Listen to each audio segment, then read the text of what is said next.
are going to study selective readings from the Analects.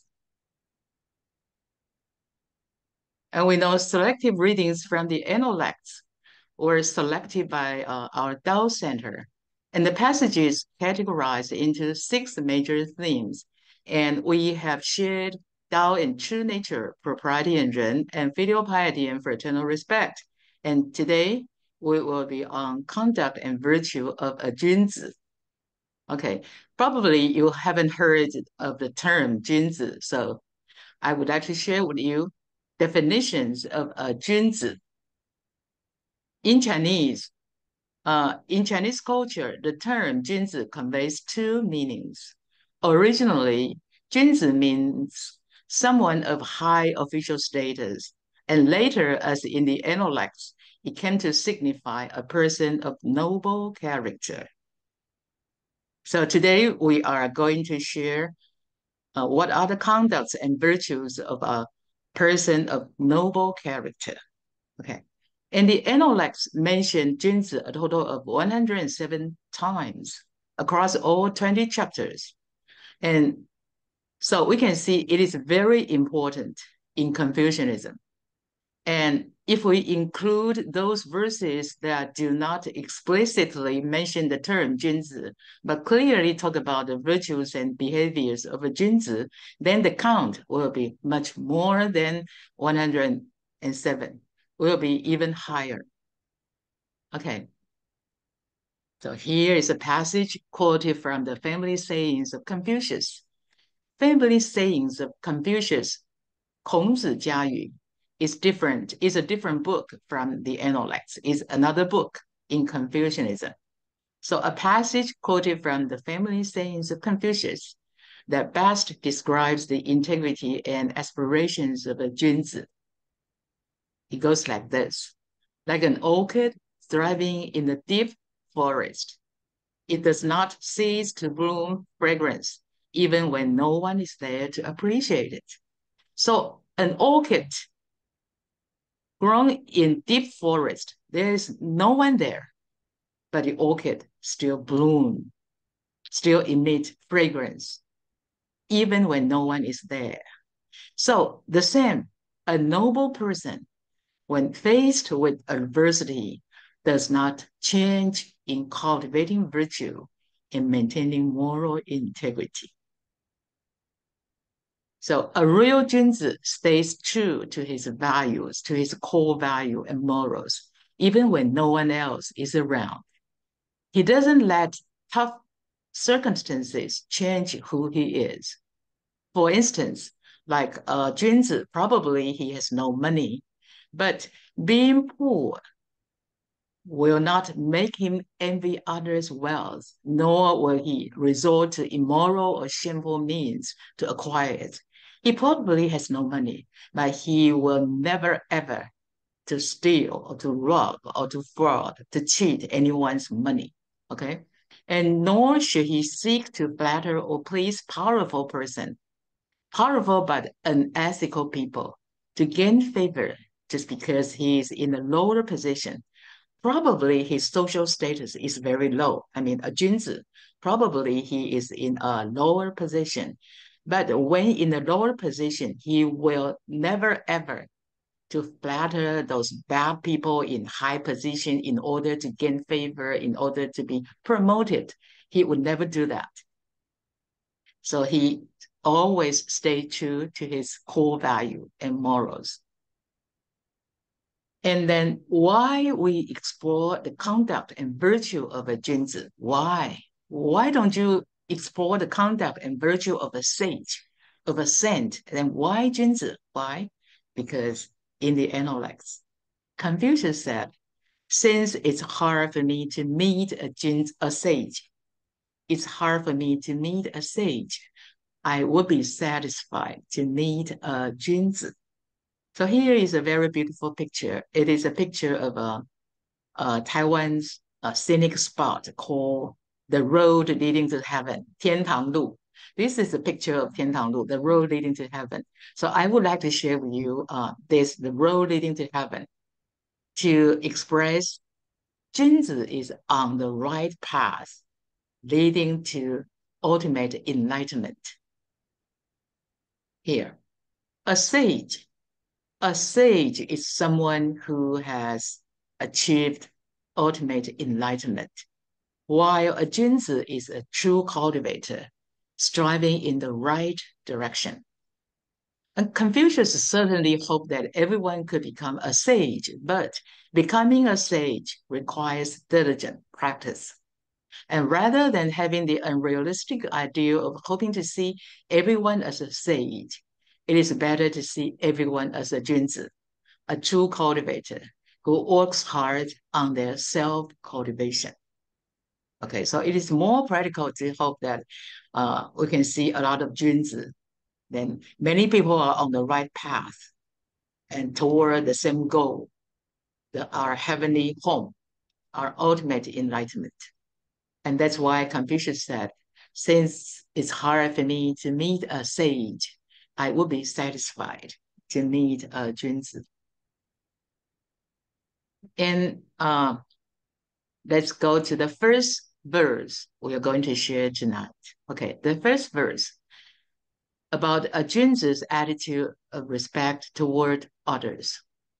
The master said, a Junzi is not influenced by numbers or the status of people and never shows disrespect.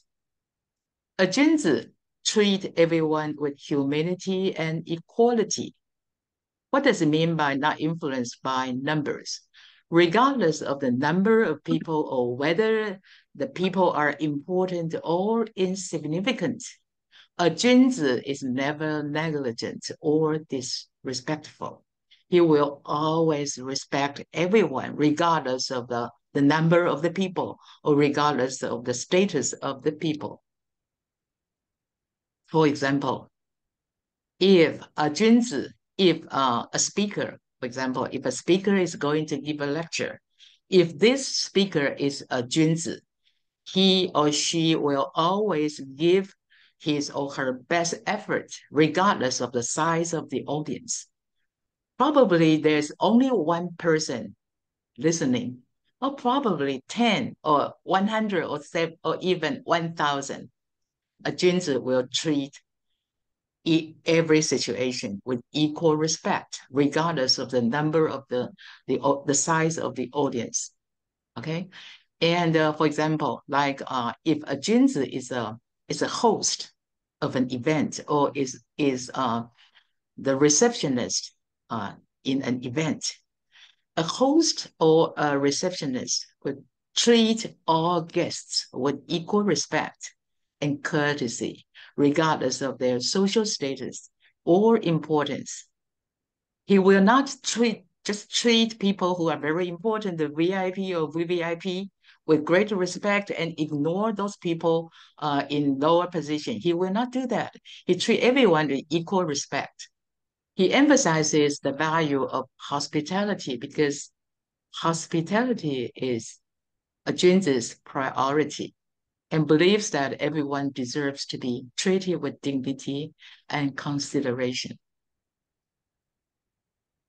Okay, and let's go to the second verse tonight, this afternoon. Okay, wisdom in listening. When a Junzi listens to other people's words, how he shows his wisdom.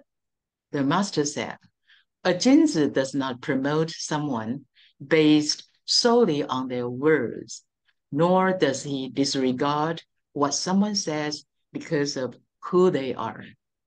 What does it mean? Probably someone will say very sweet words or say like a very great aspiration to express very great vision. But a Junzi will see what that person will do, not just that person or how that person will say. He will observe that person's actions and behavior. Okay, he will not promote someone based solely only on their words, nor will he disregard, neglect what someone says because that person is considered like a bad person. Probably some people would not very good character, but they can still present some viewpoints worth listening to, right? So a Junzi will use his wisdom while he is listening. Okay. Therefore, using sweet words and skillful language cannot deceive a Junzi, because a Junzi is very wise. When you say sweet words and just want to cheat the Junzi, Junzi will not buy that. Okay. And sometimes some people with questionable character can make valid points. Some people, their character are not very good, but still they have very good ideas.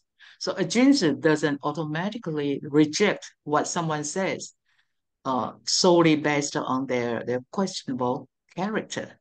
不以人废言. See, Junzi is very wise. Okay. And let's go to the third verse this afternoon. About a Junzi's empathy and understanding, a Junzi's perspective. Okay. Confucius said, do not worry that others do not understand you. Worry instead that you do not understand others. What does that mean? That means Confucius emphasized the importance of empathy and understanding others. It is very important to be empathetic and to understand others, even much more important than for us to be understood. So suggesting that it is more valuable to be aware of and sensitive to others' perspectives than to be concerned about whether others understand you. So I'm going to share a story. When Confucius traveled between the states of Chen and Cai, it's very famous, Chen Cai Jue Liang, during a time of turmoil and hardship, the journey was extremely difficult and resources were scarce. For 7 days straight, they had no grains, they had no food, no rice, and their meals consisted only of wild vegetables cooked into soup to sustain themselves. They hadn't eaten any rice, any grains for 7 days straight. Okay. And there was Yan Hui. Yan Hui was one of Confucius' beloved disciple. So Yan Hui concerned about Confucius enduring days of rough food. So Yan Hui searched for food, and then he managed to find some white rice. So see that the white rice in those 7 days was very precious. So he quickly started a fire and cooked a meal, trying to fill everyone's stomachs. Okay. Unfortunately, as he finished cooking, there was a wind blew charcoal ash onto the rice. Then Yan Hui felt that it would be very wasteful if he just throw the rice away. It would be a waste. So Yan Hui ate the rice with the ash on it. So actually, he was doing something like a sacrifice himself to eat the polluted rice. Okay. And then a classmate saw this and then reported to Confucius, accusing Yan Hui of secretly eating the food, because this classmate did not see the charcoal ash. He only saw Yan Hui eat the rice. So he accused Yan Hui of secretly eating the food. And Confucius was very wise. Confucius understood the situation. And later, when Yan Hui invited their teacher, Confucius, for a meal, Confucius declined.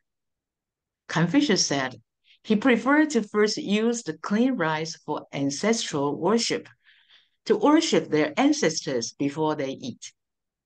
He suggested that before eating. But is it possible? Because the rice already polluted by the ash.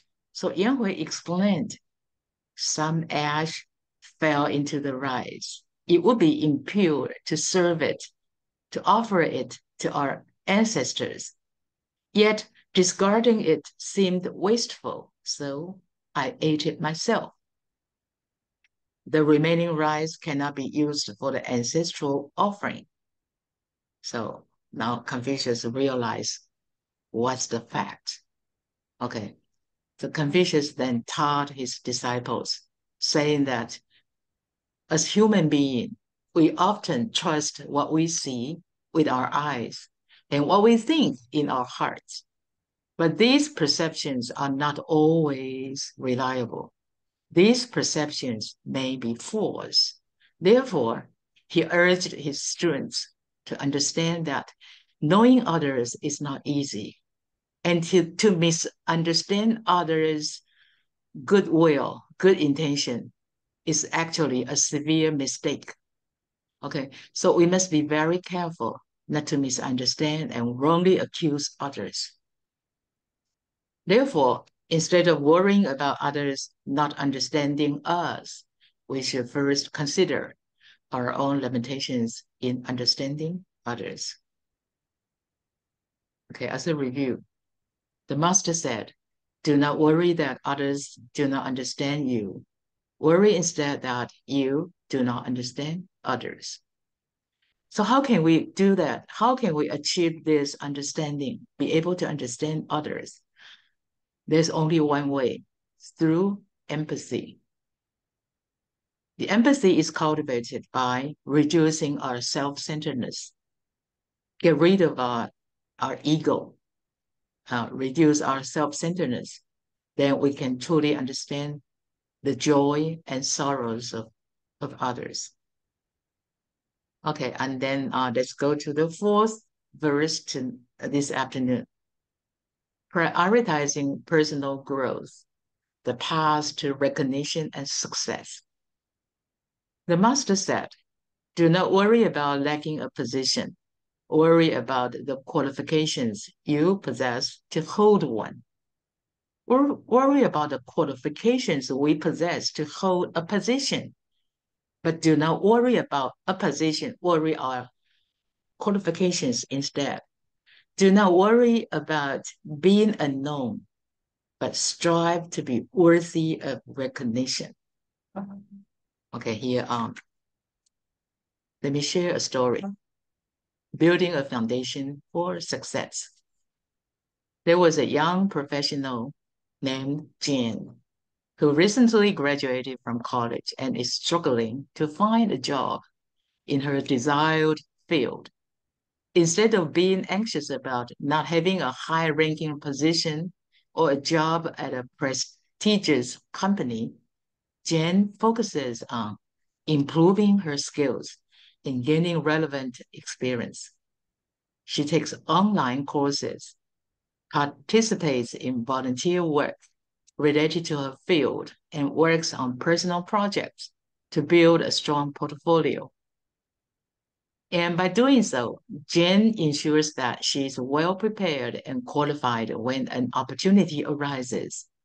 Additionally, she doesn't concern herself with immediate recognition of immediate fame. Instead, she focuses on doing meaningful work and contributing positively to her community.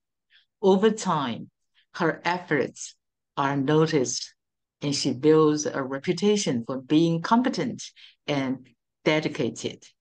And this eventually leads to a job offer or many job offers and career growth. So, review. Confucius said, do not worry about lacking a position. Worry about the qualifications you possess to hold one. Do not worry about being unknown. Strive to be worthy of recognition. So the essence of the passage is about prioritizing personal growth and capability over external validation and status. It is about being proactive in developing oneself and creating value, which naturally will lead to recognition and opportunities. Okay, and let's go to the fifth verse. The fifth first this afternoon. A very brief but very famous quote, 君子不器. The master said, a Junzi is not restricted to being a particularly vessel. 君子不器 is very well known to people familiar with Chinese culture, but I think you've never heard this. A Junzi is not restricted to being a particular vessel. What does that mean? That means that a Junzi should not be like a utensil or a vessel that serves only one purpose. Only one purpose. A Junzi does not insist that they can only serve a certain purpose or be a certain type of person. A Junzi should learn to serve more people and learn to do more work as long as those work can benefit sentient being. Okay, so as long as it is in accordance with Tao and reasonable, even if it is not something they are familiar with, they are accustomed to doing, they are still willing to learn. So I would like to quote our holy teacher's merciful words for elaboration. Okay. A Junzi, holy teacher's compassionate words.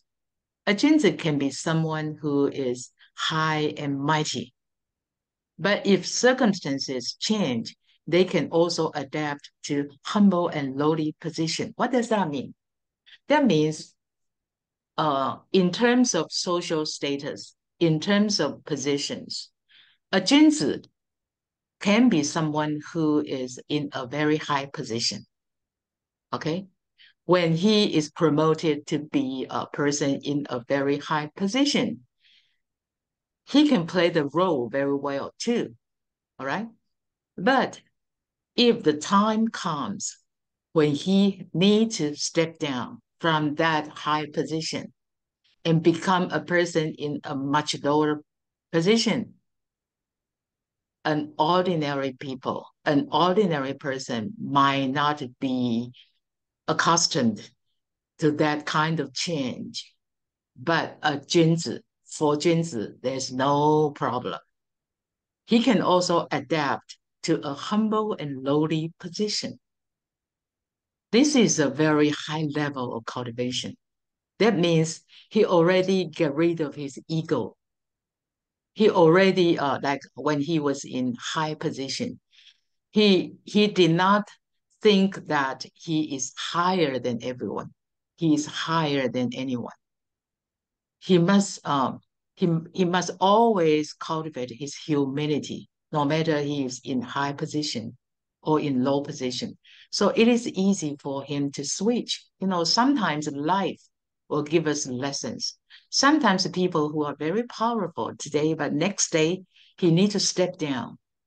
So as an ordinary person, they may not be they may not be comfortable to this change. But as a cultivator, if we want to be a Junzi, then we need to cultivate this kind of quality and adapt to this kind of change. Okay, so this is called not restricted to a particular vessel. So, Holy Teacher continued to expound. A Junzi doesn't have a fixed role. As long as it is in accordance with Tao, a Junzi is willing to learn to do it, even if it's unfamiliar work. Probably a Junzi is very good at driving, so he can give many people free ride, serve many people with free rides, and he may not be familiar with like cooking. But for instance, maybe in the temple, the event need some cook, so he needs to learn, and then he is willing to learn because he does not restrict himself to only be able to be a good driver. He can also be a good cook. He's willing to learn. So a Junzi doesn't have a fixed role as long as it is in accordance with Tao. he's willing to learn to do it. Okay. And Holy Teacher continued to expound. A Junzi is not restricted to being a particular vessel. Holy Teacher asked us, how many roles can you play? Like your Holy Teacher, our Holy Teacher's role is no limit, is limitless. Our Holy Teacher, Zhigong Living Buddha, can play many, many roles to benefit people. So what does not restricted to being a particular vessel mean? A Junzi, not restricted to being a particular vessel, can be a cup for tea, can be a teacup, can be a coffee cup, can be a cup to contain grapes, or even like here, can be a vase for plants, can be a vase for flowers, okay? They can adapt to many different roles without feeling uncomfortable, nor not fitting in with the surroundings. They can easily blend in the circumstances. That's what not restricted to being a particular vessel means. Holy Teacher's compassionate words. So a Junzi's function like a vessel. This vessel can hold wine, coffee, or tea. That's being a Junzi. If you say your vessel can only hold water, then it can only hold water. If you define yourself that you can only do one thing, then you can only do one thing. If you define your vessel as a coffee cup that can only hold coffee, then you'll suffer. What does it mean that when you give this definition, you'll suffer? For example, Holy Teacher said, just as when you are a big shot, you are a VIP, you are a very high position person, a big shot. And in that case, you define yourself as a big shot. So you can't be a little guy. But one day when you need to step down, you suffer. That's tough. You will suffer. And like everyone is growing old, right?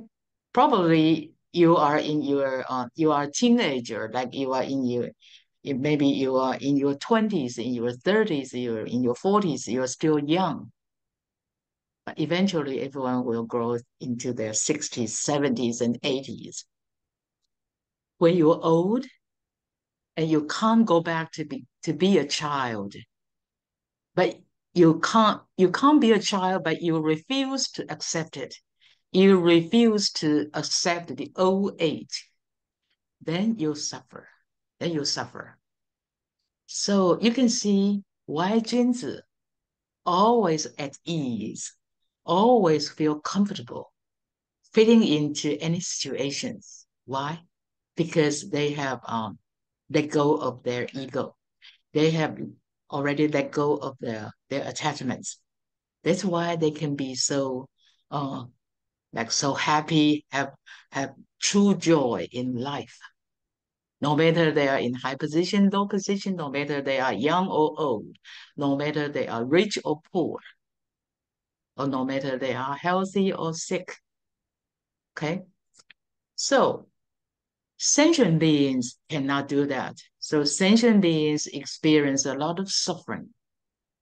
So a Junzi is someone who can empathize with others. Their capacity grows larger and wider like the sea or tall mountain, adapting to every situation and circumstance. And now I would like to share a story with you to illustrate what is a Junzi not restricted to a particular vessel, a true story in history. Okay. There is a place called Yuanmingyuan.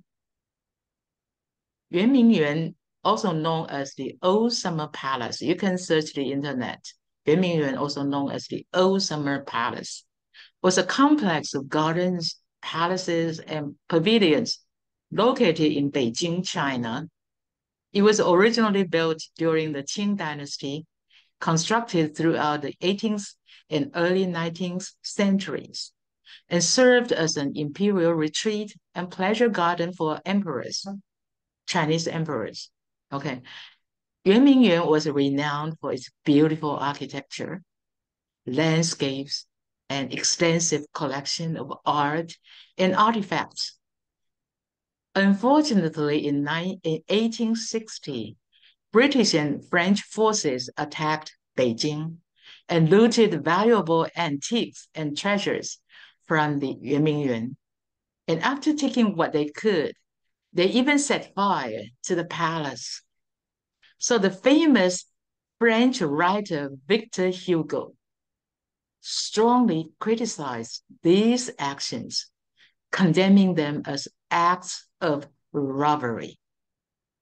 So you can see this is the ruins of Yuanmingyuan after its destruction. Victor Hugo was a Frenchman, but he criticized his own countrymen for their wrongdoing. So he was really someone not restricted to a particular role or particular bias, particular prejudice, or particular nationality, or favor his own nation. When the people in his own nation do something wrong, he impartially condemned them. So he really is someone not restricted to a particular vessel. It's someone who is 君子不器. Okay. So Victor Hugo wrote an article, shows his reflections on the destruction of Yuanmingyuan. He said, once upon a time, there was a wonder of the world on earth called Yuanmingyuan. Why once upon a time? Because after its destruction, okay? And he said, this vast city-like structure, spanning across centuries, was built not just for one nation, but for the people of the world. The treasures of history belong to all humanity. However, this wonder no longer exists. Then he told a story. He said, one day, two thieves entered Yuanmingyuan, one to loot and the other to set fire on it. It can be said that the victory was that of the thieves. The thieves won. The thieves was the winners, okay? The two victors together completely destroyed Yuanmingyuan, and one filled his pockets, and the other his treasury. And arm in arm, they laughed and smiled and they returned to Europe. And this is the story of the two thieves. We have heard a tale of two cities, and then Victor Hugo told us a story of two thieves, and he said, we Europeans consider ourselves civilized, and we view the Chinese as barbarians, but this is what the civilized did to the so-called barbarians. And he said, in the eyes of history, these two thieves are known as France and Britain. So Victor Hugo, as a Frenchman with the righteousness and conscience of a writer, expressed respect for Asian civilization and the love for all human civilization. He was a French writer, but he respected Asian civilization and he had love for all human civilization. And he upheld justice and openly condemned the mistakes of his own country, showed his impartiality and refusal to cover up his nation's mistakes. He did not cover up his own people's mistake.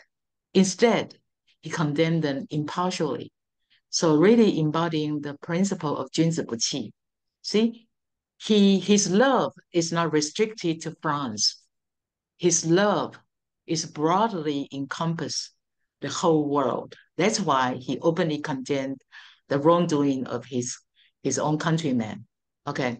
And he, as a writer's vision is not limited to his own field of expertise.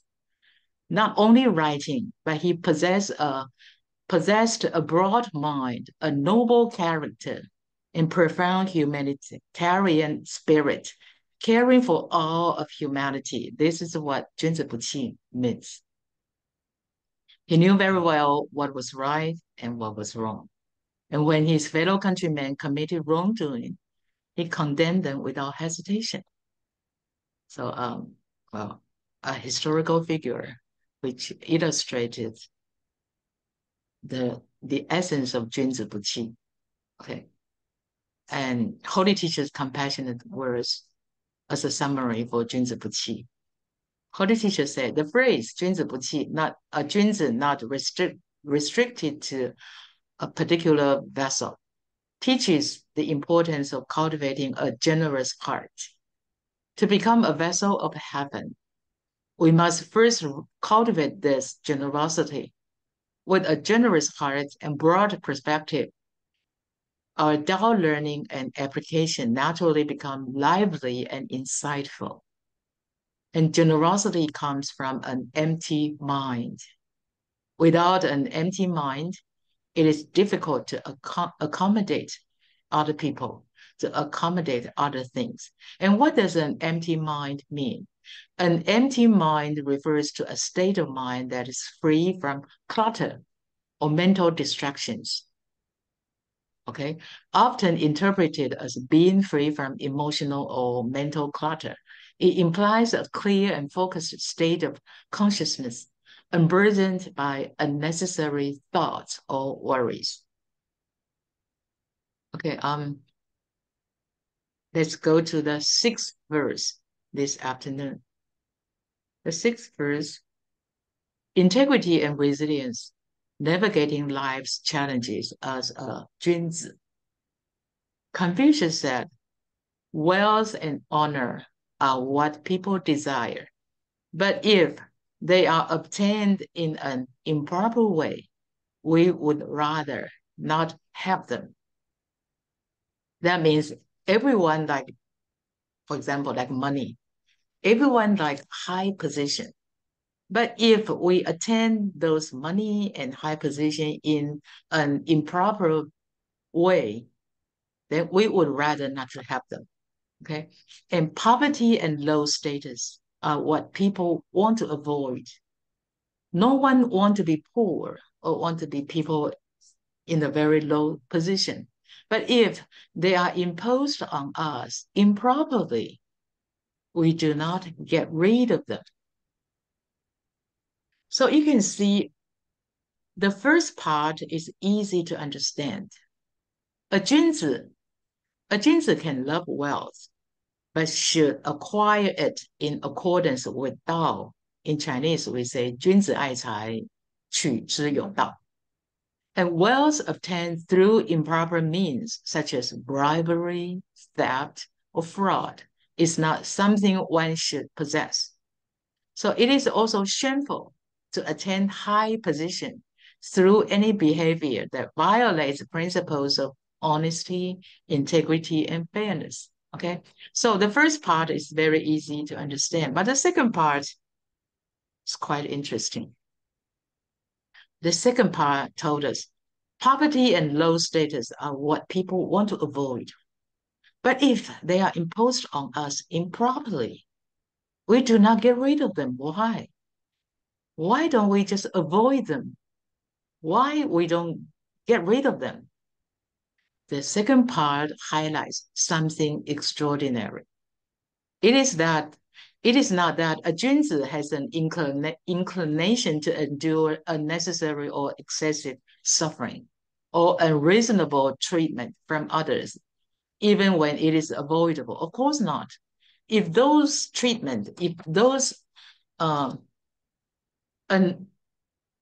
suffering and unreasonable treatment can be avoided, of course, we can get rid of it. But sometimes life inherently includes trials and tribulations, and we cannot get rid of them sometimes.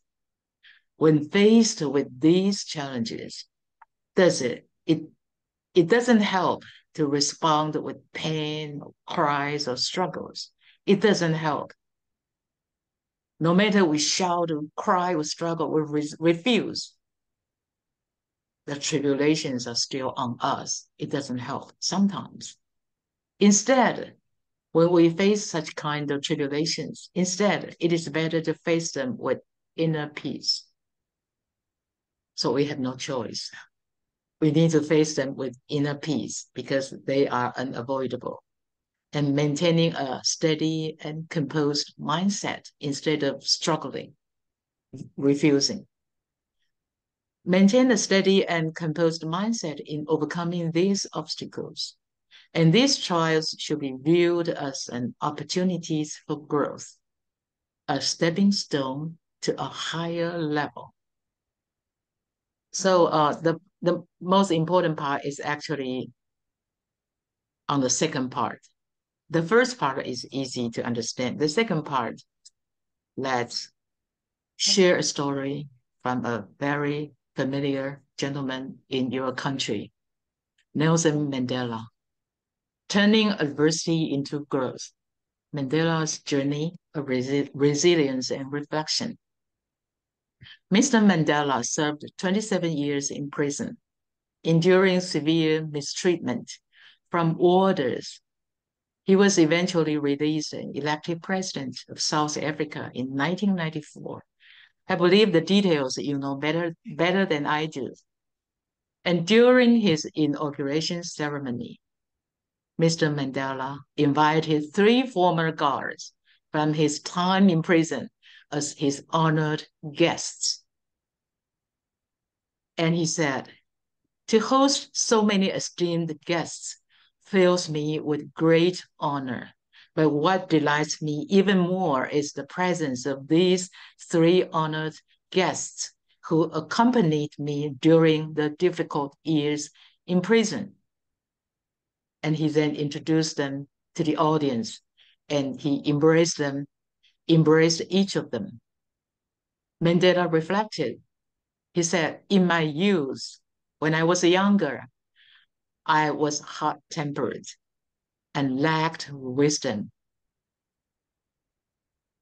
It was these 3 gentlemen, these 3 guests, who helped me overcome my fiery temperament." So you can see in adversity how these warders treated Mandela. I think you know better than I do. But in adversity, Mandela's character was elevated as he expressed gratitude to those who caused his suffering. And then after the ceremony, Mr. Mandela approached one of the 3 warders. His name was Gregory. He said, "When I walked out of the prison gates to freedom, I realized that I couldn't leave sadness and resentment behind. If I couldn't leave sadness and resentment behind, I would still be in prison. So that means all the sadness, all the resentment, all left behind, all left in the prison."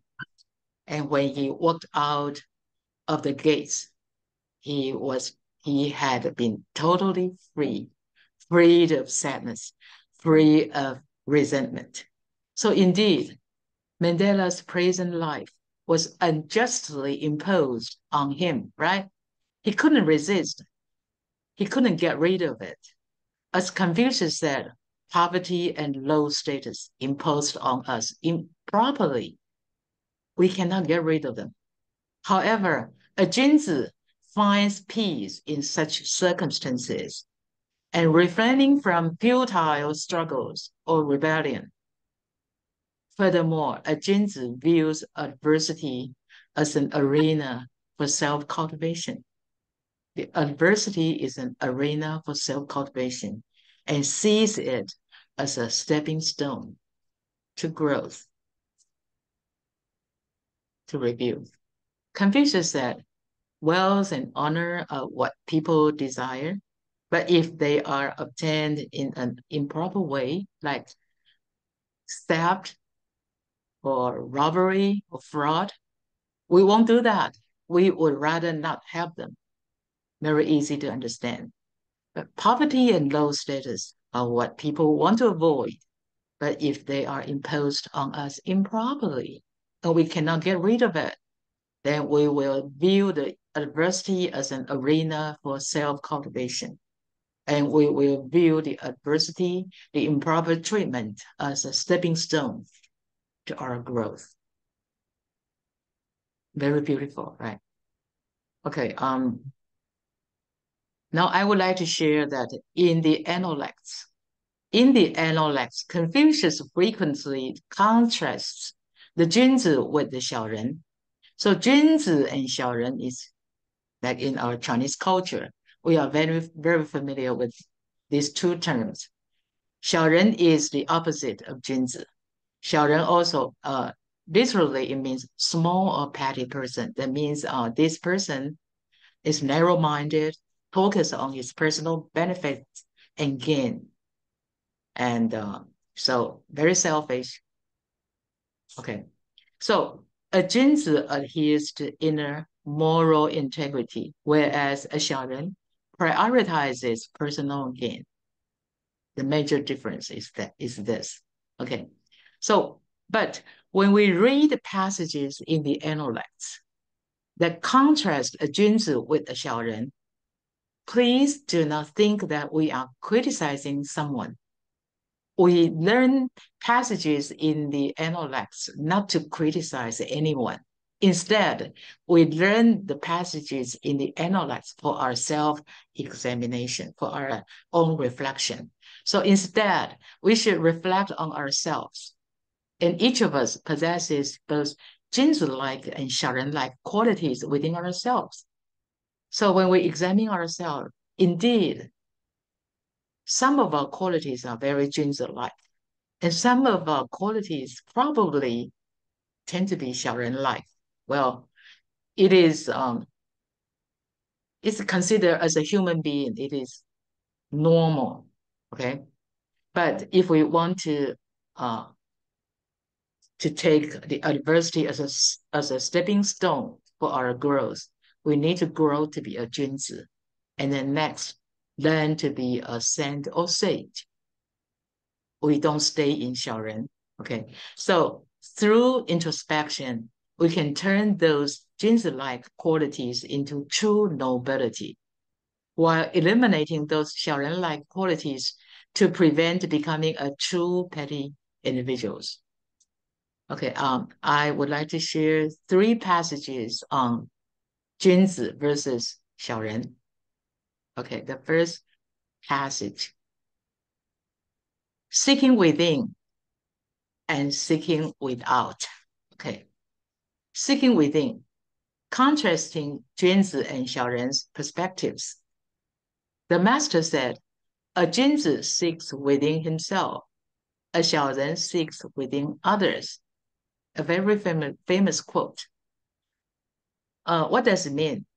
For example, like when we work together to fulfill a mission, when working together on something, but unfortunately, it doesn't go as expected. It doesn't go as we planned. Then, if you are a Junzi, you will reflect on yourself first. And if I am a Xiaoren, then I will tend to criticize other people first. That's the major difference between a Junzi and Xiaoren. Junzi always reflect first, do self-examination first, and Xiaoren always criticize and blame other people. Upon reflection, a Junzi, the Junzi hasn't done anything wrong. A Junzi may realize that while he hasn't even done anything wrong in fulfilling this mission, in handling this matter, but he still needs to calm his disturbed mind. Probably in terms of doing this matter, handling this matter. He hasn't done anything wrong, but probably his mind is disturbed. Probably he feels that it's unfair to be criticized by Xiaoren, right? He hasn't done anything wrong. But upon reflection, first, nothing wrong in doing. Secondly, something wrong in the mind because his mind is disturbed. So he still needs to calm his mind, his disturbed mind. So a Junzi will always find room for his own growth. That is a Junzi. He always seek within, all right? And on the other hand, the petty person, the Xiaoren, always blames external factors. Nothing wrong. You, all the faults, you are wrong. So he always blames external factors. People, he blames people around him. He blames the circumstances. He blames objects, or even he blames his destiny. And that is Xiaoren. Okay? So we are not criticizing anyone. We may reflect upon ourselves. Do we have Junzi-like qualities? If we have, let's preserve it. Let's cultivate it and turning it into true nobility. Do we have Xiaoren-like qualities? If we have, then we turn those Xiaoren-like qualities, eliminate them, and turn them into Junzi-like qualities. Instead of blaming others, we do self-examination and find room for ourselves to grow. Okay, and the second verse, to contrast Junzi with Xiaoren, Confucius was talking about ethical insight versus profitable pursuits. Okay. The master said, a Junzi understands what is morally right. A Xiaoren understands what is profitable. A Junzi understands very well what is morally right. Xiaoren understands very well how he can make money, what is profitable. Okay. So a Junzi understands what is morally right and will adhere to it, even if doing so brings no personal gain or even requires sacrifice, he will still do it. And a Xiaoren understands what is profitable. He will not engage in activities that do not benefit his status, his enjoyment, and he deeply knows what actions are advantageous. That is Xiaoren. Okay. And the third paragraph, the third passage, also I will share with you a very interesting story. This passage is also the last passage for this afternoon. Confucius was talking about tranquility versus anxiety. The Junzi and Xiaoren. The master said, a Junzi is always at ease with himself. A Xiaoren is always anxious, always worry about something, or worry about his fame, his position, his wealth. Okay, so a Junzi acts with integrity and has an open and broad mind. A petty person is full of selfish desires, always anxious and fearful of losing something. And here is a very interesting story quoted from Chinese classics called Junzi. Okay? Judging a noble heart with a petty mind. In Chinese, we say, 以小人之腹度君子之心. When Hui Shi was a person's name. Hui Shi was a friend of Zhuangzi. When Hui Shi became the prime minister of Wei, of the nation of Wei, then Zhuangzi, his friend, Junzi wanted to visit him, probably wanted to give him some advice. But someone next to Hui Shi told him that Junzi is much wiser, much smarter than you. If he comes, the king of Wei, might appoint him as prime minister instead, and you will lose your job. You will lose your position. Wow, such a rumor. And this made Hui Si very nervous, and Hui Si believed it. This made him very nervous. So he sent people to search and search and search for Zhuangzi throughout the city for 3 days and 3 nights without success. He couldn't find Zhuangzi at all, searching with no success. But on the 4th day, Zhuangzi suddenly appeared before Hui Shi. And then Zhuangzi told a story. Junzi told a story. Wise people always tells a story. Okay, Junzi told a story. There is a noble bird in the south called the phoenix. The phoenix. The bird will only perch on the wutong tree. Wutong tree is a very high tree. If the tree is not tall enough, the bird wouldn't perch on it. The bird only select wutong tree to perch, okay? And the phoenix eats only bamboo fruits, which are very precious. No other fruits, only bamboo fruits. And he only drinks only sweet and clear spring water, not ordinary water, only sweet and clear spring water. And this is the phoenix. Zhuangzi continued to say the story. There is also a bird in the south called the owl. The owl. The owl likes to eat dead, smelly rats. And one day, while the owl was holding a dead rat, it saw the phoenix flying overhead.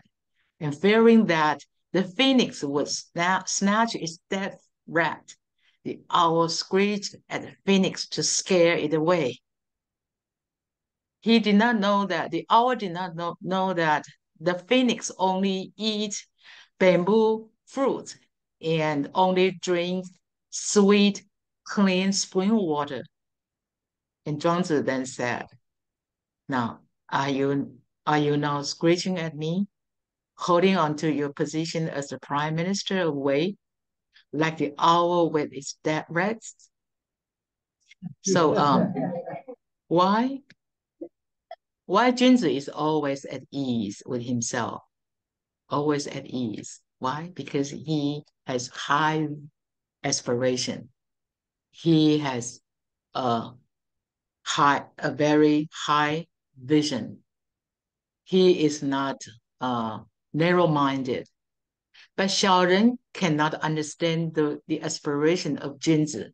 Xiaoren only focus on his own profit, like money, like positions. So always anxious. And Xiaoren may even try to figure out what a Junzi would do according to his own petty mind. So a Junzi acts with integrity and has an open and broad mind. A petty person is full of selfish desires, always anxious and fearful. And already an hour has passed. I don't think that we need to share more, because probably the passages you learned today are quite new to you. So I will leave time for your discussion with Lecturer Yang. I think we have all learned we have all inspired by the insights of Confucius on Junzi, and we all learn a lot. And I think you will have a very good discussion. And thank you all for your attention and participation. May you all be blessed. If I have made any mistakes, I beg for God and Buddha's forgiveness. And I hope Lecturer Yang, Lecturer Zhang, and all of you can give me feedback. Thank you. Thank you all very much. 谢谢林讲师。Any query from all our members? Any question? Do you learn something from this topic? Yeah, something. Oh, yes. So, is it the Junzi